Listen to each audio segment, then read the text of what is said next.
Eu venho à tribuna hoje para destacar dois acontecimentos que considero históricos no meu Estado. Acontecimentos que atrasaram, levaram anos, mas esses acontecimentos que irei relatar estão começando a despertar o interesse da sociedade, do povo do Amapá e criando expectativa num desfecho há muito esperado. O primeiro acontecimento, o primeiro fato que pode mudar o curso da história do nosso Estado, como deverá acontecer a partir de amanhã. O STJ inicia, nesta terça-feira, as oitivas e interrogatórios com autoridades do Amapá acusadas de associação criminosa. Esse é o primeiro fato. O segundo fato é que no dia 16 de março, o Tribunal de Justiça do Amapá julgará o primeiro processo da Operação Eclésia, uma operação deslanchada pelo Ministério Público em maio de 2012, que produziu pelo menos 4 dezenas de processos criminais e de improbidade administrativa envolvendo deputados estaduais da Assembleia Legislativa do Amapá. Então, esses dois fatos estão criando uma enorme esperança de que finalmente se faça justiça. Veja, no dia 1º, amanhã pela manhã, o juiz Márcio Flávio Mafra Leal, que é o juiz instrutor designado pelo STJ, vai inquirir os desembargadores Gilberto Pinheiro, Carmo Antônio e Agostinho Silvério, 3 desembargadores do Tribunal de Justiça que estão sob suspeita do STJ de práticas ao arrepio da lei. Também, ainda amanhã, deverá ser inquirido, interrogado, o Procurador de Justiça e Corregedor do Ministério Público Estadual, Jair Quintas. No dia seguinte, 2 de março, às 9h30, serão ouvidos e interrogados o ex-desembargador, hoje aposentado, Luiz Carlos Gomes dos Santos. Também o conselheiro do Tribunal de Contas do Estado, José Júlio de Miranda, o deputado estadual Moisés Souza e os juízes Antônio Colares, Carlos Canezin e Marco Miranda. À tarde, a partir das 15 horas, será a vez do ex-prefeito de Santana, Antônio Nogueira, seguido da senhora Neuci Vasques, que funcionária do Tribunal de Contas, e, por último, do conselheiro Amiraldo Favacho. Então, essas autoridades estão sendo investigadas por, segundo o Tribunal de Justiça, o Superior Tribunal de Justiça, por associação criminosas. Evidente que há muito pesa a desconfiança sobre o comportamento de alguns magistrados, e essas desconfianças agora poderão ser esclarecidas pela ação do Tribunal Superior de Justiça, do STJ, que, no bojo da Operação Mãos Limpas, que aconteceu em 2010, também está investigando essas autoridades do Judiciário, do Ministério Público e do Tribunal de Contas. O segundo fato que enche a sociedade de esperança, que começa a despertar atenção, é que no dia 16 de março começa o julgamento dos processos da chamada Operação Eclésia, uma operação do Ministério Público Federal com a Polícia Civil do Estado, que teve uma ordem de busca e apreensão concedida pelo Tribunal de Justiça e eles entraram na Assembleia Legislativa e recolheram provas robustas que sustentam esse processo que vai a julgamento no dia 16, no Tribunal de Justiça do Amapá. É um julgamento público e a sociedade poderá acompanhar. Os réus são as seguintes autoridades: a senhora Janiere Torres Everton, o ex-deputado e secretário da Mesa, Jorge Evaldo Edinho Duarte, o senhor Edmundo Ribeiro Torque Filho, a senhora Maria Orenilza de Jesus Oliveira, o deputado e ex-presidente por vários mandatos da Assembleia Legislativa do Amapá, Moisés Reátegui de Souza, e o coronel da Polícia Militar do Amapá, Lindenberg Abel do Nascimento. Então, esses serão julgados no dia 16 de março.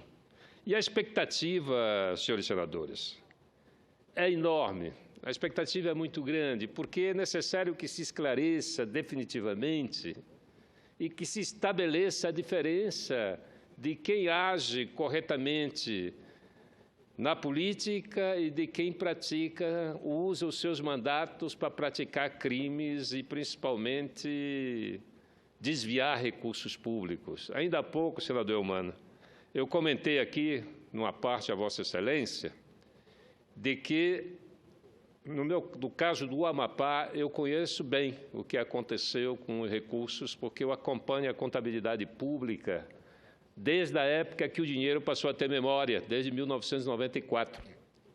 E posso lhe afirmar, de uma forma categórica, e os dados da contabilidade não mentem. A contabilidade conta a história da execução orçamentária. Então, eu pessoalmente fiz a pesquisa no Balanço Geral do Estado para acompanhar os gastos relativo aos poderes de 1995 até os dias de hoje. E veja, essa malversação, o desvio de recursos, que eu calculo que esteja na ordem, nos últimos 25 anos, o desvio de recursos deve estar na ordem de 1 bilhão e meio a 2 bilhões de reais. Isso começa efetivamente a ocorrer envolvendo os poderes, principalmente a Assembleia Legislativa e o Tribunal de Contas, a partir de 1994. Eu fui candidato à eleição, a eleição foi para o segundo turno, e no dia 15 de novembro nós saímos vitoriosos. O governador, à época, ele convocou os chefes de poderes e transferiu todos os recursos. 15 de novembro, o orçamento já estava na Assembleia, e aí eles fizeram esta reunião e transferiram todos os recursos de investimento que estava previsto para 95, transferiram para os poderes. Agora, veja, nós tínhamos apenas 4 anos de criação do Estado, de instalação do Estado. Eu sucedi o primeiro governador eleito, eu era o segundo governador eleito. O Amapá tinha gastos reduzidos com a folha de pagamento, reduzidíssimos, porque a União manteve o custeio da folha. Então, nós tínhamos uma grande capacidade de investimento. E, nesse momento lá, no final de 94, foi transferido todos os valores de investimento entre a Assembleia Legislativa, o Tribunal de Contas, o Ministério Público e o Tribunal de Justiça. Veja, em 1994, os poderes, eu fiz uma comparação entre as transferências aos poderes e os investimentos feitos pela Secretaria de Obras, que é a secretaria que constrói escola, hospitais, que coloca água, coloca energia, constrói rede de esgoto. Em 94, a Secretaria de Infraestrutura investiu 40 milhões de reais e os poderes gastaram 34 milhões. Veja o que acontece em 95. Em 95, depois dessa transferência de recursos de investimento para os poderes foram para 81 milhões, ou seja, saíram de 34 milhões para 81 milhões de um ano para o outro. E a Secretaria dos Investimentos, a Secretaria de Obras, caiu de 40 milhões para 3 milhões e meio. Nesse ano, levando em consideração a receita total do Estado, em 1994, a Secretaria de Infraestrutura investiu 14,4% do total da receita. Em 95, caiu para 1,1%. Ou seja, desapareceu os recursos de investimento do Estado do Amapá. Quando você atualiza esses valores, isso se repetiu a cada ano. E eu tentei convencê-los, mostrando o absurdo da situação, como as instituições de um Estado agiam contra o bem-estar do seu povo. Não consegui convencê-los, senhores senadores. Ao contrário, eles queriam aumentar a sua participação no orçamento a cada ano. Mas nós conseguimos manter no mesmo patamar de 95 durante 6 anos, e aí recuperamos, em parte, a capacidade de investir do governo do Amapá. Então, essa situação de desvio, de desmando, de corrupção, começa naquele momento. Eles estabeleceram o que eles chamavam de harmonia entre os poderes. E eu passei a ser estigmatizado como o gerador de confusão, o criador de caso, que não aceitava aquilo, mas eu não tinha compromisso com desvio de recurso, eu não tinha compromisso com a associação para o crime, eu tinha compromisso com os direitos da coletividade, e eram esses direitos que eu defendia até o fim. Pois eles chegaram a me afastar do governo, nunca conseguiram, mas votaram o meu afastamento. O TRE cassou meu registro de candidato à reeleição em 1998, nós revertemos aqui no TSE. Então, foi uma luta que continua até hoje. Várias armações, acusações infundadas, denúncias vazias, denúncias sem sentido, denúncias caluniosas, para tentar que nós recuássemos diante das nossas posições de defesa intransigente da necessidade coletiva.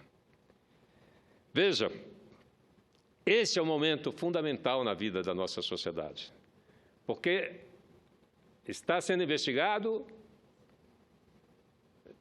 gente do Tribunal de Justiça, do Ministério Público, do Tribunal de Contas, da Assembleia Legislativa. Então, componente dos poderes do Estado, que lá atrás se apropriaram desses valores fantásticos que eles não necessitavam, não havia a menor necessidade. Não se salta de 34 milhões de um ano para 81 milhões, principalmente num período que não havia inflação. Inclusive, houve uma deflação nesse período. No entanto, eles se apropriaram desses valores que ninguém sabe não, hoje já se sabe pelas investigações que estão aí. Em 2010, vários foram presos de novo, inclusive o governador na época, vários secretários, tem vários parlamentares que respondem a ações criminais. Então, depois de 25 anos, é que começa a se esclarecer por que nas nossas cidades, todas, não estão contempladas com água tratada e esgotamento sanitário, porque o dinheiro foi simplesmente desviado. Essa que é a realidade do Amapá. Se essa realidade se reproduz de outros estados, eu não conheço tanto quanto eu conheço a contabilidade pública do meu estado ano após ano. Eu conheço os dados, como cresceu a receita, como era distribuída essa receita e como era aplicado. Tanto é que eu tive tanto cuidado, que foi do Amapá que surgiu a ideia da transparência dos gastos públicos. Nós fomos o primeiro estado, porque a situação era tão vexatória e era tão difícil governar com uma elite ambiciosa que eu terminei colocando todas as contas bancárias, não só as receitas e a despesa, mas eu coloquei as contas bancárias à disposição de todos na internet. E daí, então, é o primeiro estado, nós somos pioneiro na transparência dos gastos públicos, que mais tarde eu trouxe aqui para esse Senado e virou lei. Virou a Lei da Transparência, a Lei Complementar 131, que nós trabalhamos para que a sociedade se apodere dessa lei, porque ela obriga a criação dos portais de transparência e a sociedade precisa acompanhar os gastos públicos. E, por último, senhor presidente, preocupado com a gastança, eu trouxe aqui um dia, mostrei aqui, para corroborar o que eu estou falando. A Assembleia Legislativa do Amapá, em 2013, gastou em diárias 15 vezes mais do que o Senado da República. Nós, aqui no Senado, gastamos em diárias de viagem R$1.200.000. A Câmara Federal, com 513 deputados e deputadas, gastou R$2.900.000 em diária de viagem em 2013. A Assembleia Legislativa do Amapá gastou R$17,5 milhões. Isso não pode continuar. Você não pode sacrificar gerações e gerações para viver em condições de sanidade precárias, morrer por ataque de verme, conviver com a malária, a dengue, porque os recursos que poderiam ser aplicados no saneamento básico são desviados. Isso é só um exemplo. E esses crimes continuam sendo praticados até hoje. Então, por que esses dois fatos, os interrogatórios dessas autoridades, do judiciário, e o julgamento desses deputados no dia 16? Porque o povo clama por justiça. A sociedade sabe, que uma parte da sociedade sabe, porque, além desse conluio entre as instituições do Estado, ainda tinha um acordo com os meios de comunicação, que, para silenciar, recebiam fortunas. Então, essa é uma situação que realmente as pessoas duvidam. Eu tenho publicado no Facebook, eu tenho escrito sobre essa questão, as pessoas duvidam de que haverá justiça. Dessa vez eu tenho certeza que haverá justiça. O Brasil mudou muito nesses últimos anos.